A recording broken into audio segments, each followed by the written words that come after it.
advocate for changing the way zoning works in the district?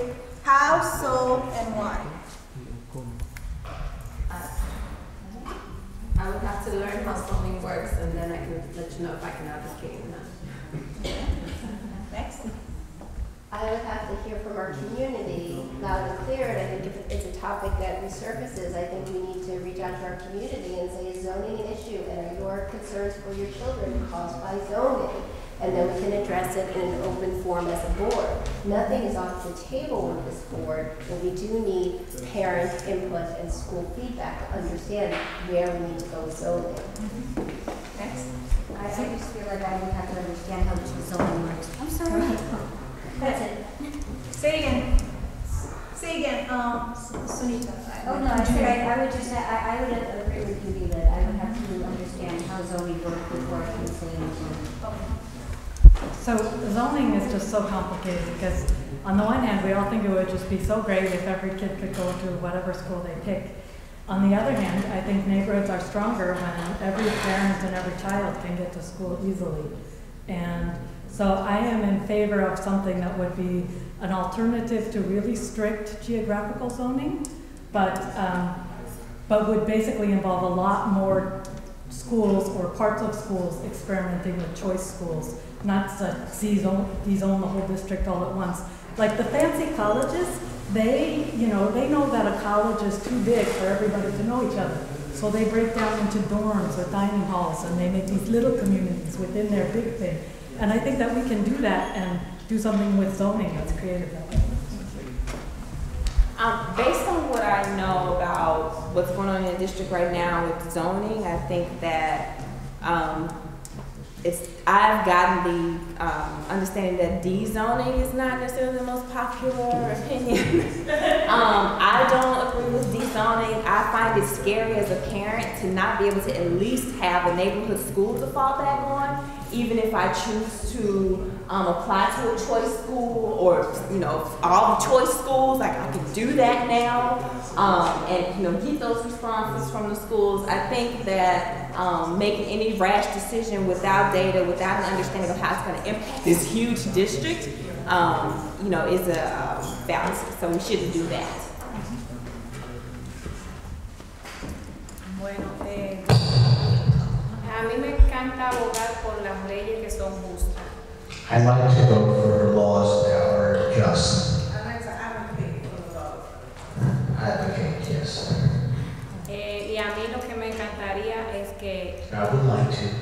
Que las escuelas del Distrito 6 sean todas iguales. That the school in District 6 will be all the same. Que tengan el mismo currículo Have the same curriculum. para que los niños tengan una buena educación. So that children can have a good education. Y también que tengan muchos programas de arte, de deporte y también de matemática y lectura para que nuestros niños lleguen a la universidad bien preparados. So we can be well prepared university programs like mathematics, language, sports, Y artes. arts. Para que nuestros niños lleguen también de matemática y de lectura bien preparados To a la be universidad. prepared to go to university.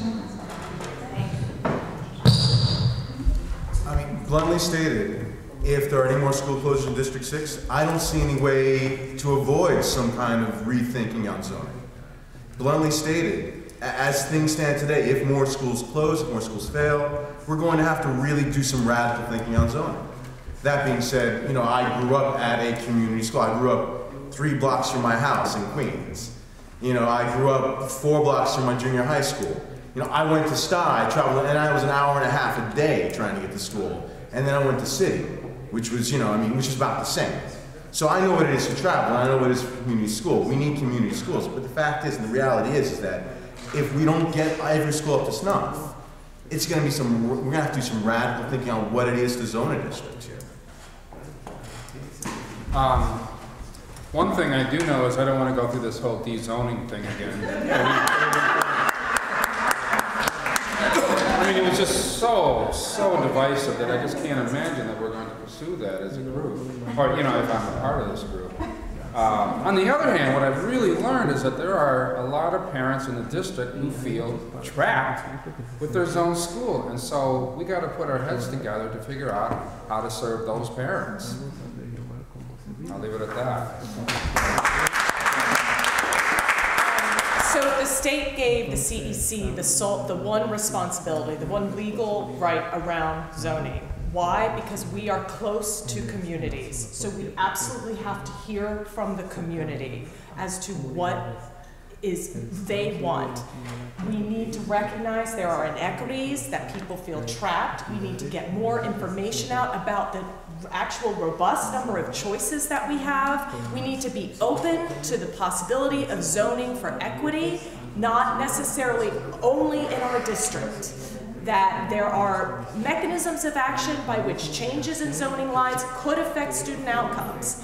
If we can talk about that as a community, and if we can be open and listen, maybe things will change, maybe not, but we have to hear from people first and not shove our own agendas down their throats. Yes,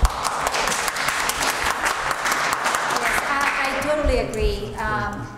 The thing is that if the zoning, the way it's been done, like even the conversation, is more of like striving for survival, you know, and if we don't do this, then we have nothing. And it's the fear factor that we should not thrive on fear.